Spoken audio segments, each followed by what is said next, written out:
ಒಬ್ಬ ತಾಯಿ ಗರ್ಭದಲ್ಲಿ 2 ಜೀವಗಳು ಬೆಳೀತಿತ್ತಂತೆ. ಇದು ನಿಜವಾಗ್ಲೂ ಒಂದು ಅದ್ಭುತ ಕಥೆ. ಇದು ಅಧ್ಯಾತ್ಮದ ಮೂಲ. ಇದು ತಾಯಿ ಗರ್ಭದಲ್ಲಿ 2 ಜೀವ ಬೆಳೀತಾ ಇದ್ದಾವೆ, ಅವಳಿ ಜವಳಿ. ವಾರಗಳ ಕಳೆದಂತೆಲ್ಲ ಈ ಅವಳಿ ಜವಳಿ ಜೀವಗಳು ದೊಡ್ಡದಾಗ್ತಾ ಇತ್ತು. ದೊಡ್ಡದಾದಂಗೆ ಸ್ವಲ್ಪ ಅರಿವು ಬೆಳೀತಾ ಇತ್ತು ಅದರೊಳಗೆ. ತುಂಬ ಸಂತೋಷ. ಅವಕ್ಕೆ ಎಷ್ಟು ಚಂದ ಅಲ್ಲ ಹಿಂಗೆ ಇರೋದು ಅಂತ ಸಂತೋಷ ಮಾಡಿ ಕಿಲಕಿಲೆ ನಗ್ತಾ ಇದ್ವಂತೆ. ಒಂದನ್ನೊಂದು ತಬ್ಕೊಂಡು ಇದೇ ನಿಜವಾದ ಬದುಕು ಅಂತ ತಿಳ್ಕೊಂಡಿದ್ದು. ನಿಧಾನವಾಗಿ ತಾವೆಲ್ಲಿದ್ದೀವಿ ಅಂತ ವಿಚಾರ ಮಾಡೋಕೆ ಶುರು ಮಾಡಿದ್ವಂತೆ ಮಕ್ಕಳು. ಕುರ್ಕಾಡಿದಾಗ ತಾಯಿ ಕರಳು ಬಳ್ಳಿ ಸಿಕ್ತು. ಓಹೋ, ನಮಗೆ ಜೀವ ನೀಡಿದಂಥ ಬಳ್ಳಿ ಇದು ಅಂತ ಮುಟ್ಟಿ ತೃಪ್ತಿಯಿಂದ ಕುಣಿದು ಕುಪ್ಪಳಿಸಿದು. ಒಂದು ಜೀವ ಹೇಳ್ತು, ತಾಯಿ ಪ್ರೀತಿ ಅಂದ್ರೆ ಎಷ್ಟು ಅದ್ಭುತ ಅಲ್ವಾ, ಆಕೆ ತನ್ನ ಜೀವನ ಹಂಚಿಕೊಂಡಿದ್ದಾಳೆ ನಮ್ಮ ಜೊತೆಗೆ ಅಂತ. ನಿಧಾನಕ್ಕೆ ವಾರಗಳು ಉರುಳಿ ತಿಂಗಳುಗಳಾದವು. ಈ ಅವಳಿ ಜವಳಿ ಜೀವಗಳು ತಮ್ಮಲ್ಲಾಗ್ತಿರುವಂಥ ಬದಲಾವಣೆಯನ್ನು ಕಂಡು ಆಶ್ಚರ್ಯಪಟ್ಟುವಂತೆ. ಒಂದು ಹೇಳ್ತು ಅವಳಿ, ಬಹುಶಃ ನಾವಿಲ್ಲಿ ಬಹಳ ಕಾಲ ಇರುವಂತೆ ಅನಿಸೋಲ್ಲ ಅಂತ.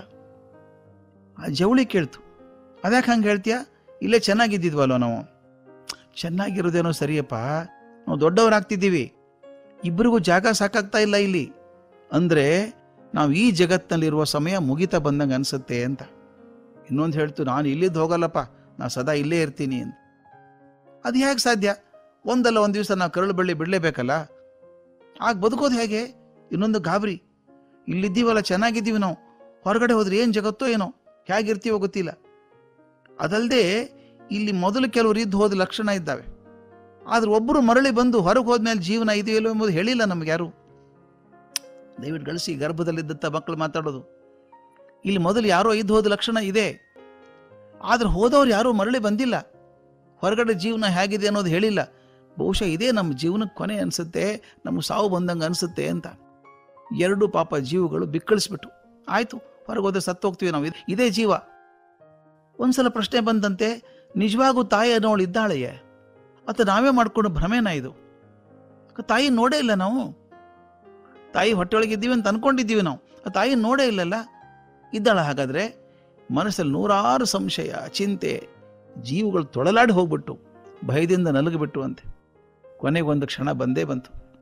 ಆ 2 ಮಕ್ಕಳು ತಾವು ಇದುವರೆಗೂ ತಮ್ಮದೇ ಶಾಶ್ವತ ಅನ್ಕೊಂಡಿದ್ದಂಥ ಆ ಗರ್ಭದ ಜಗತ್ತಿನಿಂದ ಸರಿದು ಬಾಹ್ಯ ಪ್ರಪಂಚಕ್ಕೆ ಬಂದು ಗಾಬರಿಯಾದಂಥ ಕೆಲವು ಕ್ಷಣಗಳನ್ನು ಕಳೆದ ಮೇಲೆ ನಿಧಾನವಾಗಿ ಕಣ್ಣು ತೆರೆದಾಗ ಮತ್ತೊಂದು ಆ ಮೊದಲಿಗಿಂತ ಜಗತ್ತಿಂದ ವಿಸ್ತಾರವಾದಂಥದ್ದು, ವರ್ಣಮಯವಾದಂಥ ಸುಂದರವಾದ ಜಗತ್ತನ್ನು ಕಂಡು ಸಂತೋಷದಿಂದ ಕಣ್ಣೀರು ಸುರಿಸಿದ್ವಂತೆ. ತಾವು ಯಾವುದನ್ನು ಸಾವು ಅಂತ ಅನ್ಕೊಂಡಿದ್ರೋ ಅದು ಹೊಸ ಜನ್ಮ ಅಂತ ಅರ್ಥ ಆಯ್ತು. ನಮ್ಮ ಆಧ್ಯಾತ್ಮಿಕ ಪರಂಪರೆ ಇದನ್ನೇ ಹೇಳ್ತೀವಿ ಸ್ವಾಮಿ. ಆ ಮಕ್ಕಳು ಹೇಳಿದ ಮಾತು ನಮ್ಮ ಜೀವನಕ್ಕೂ ಅನ್ವಯಿಸುತ್ತೆ. ಒಂದು ಸಾವು ಜನನಕ್ಕೆ ನಾಂದಿ ಆಗ್ತದೆ. ನಮ್ಮ ಜೀವನ ಮುಗಿತಾ ಬಂದು ಸಾವಿನ ನಂತರ ಜೀವನ ಇದೆಯೋ ಇಲ್ವೋ ಅನ್ನೋ ಚಿಂತೆ ಮಾಡೋರಿಗೆ ಇದು ಪರಿಹಾರ ಸೂಚಿಸಿತು. ದಯವಿಟ್ಟು ಗಮನಿಸಿ, ಸಾವಿನ ನೆರಳಿನ ಅಂಚಿನಲ್ಲಿಯೇ ಸೃಷ್ಟಿ ಮೊಳಿತದೆ, ಮೃತನ ಮಣ್ಣಿಂದ ಹೊಸ ಹುಲ್ಲು ಮೊಳಿತದೆ. ಗುಂಡಪ್ಪನವ್ರು ಹೇಳ್ತಾರೆ, ಎಷ್ಟು ಚಂದ ಅದು. ಮೃತನ ಮಣ್ಣಿಂದ ಹೊಸ ಹುಲ್ಲು ಮೊಳೆಯುವುದು, ಸತತ ಕೃಷಿಯೋ ಪ್ರಕೃತಿ ಮಂಕುತಿಮ್ಮ. ಒಂದು ಸಾವು ಮತ್ತೊಂದು ಹುಟ್ಟಿಗೆ ಕಾರಣ ಆಗ್ತದೆ. ಆದ್ದರಿಂದ ಸಾವು ಸಾವಲ್ಲ, ಮತ್ತೊಂದು ಹುಟ್ಟಿದ ಪ್ರಾರಂಭ ಅದು.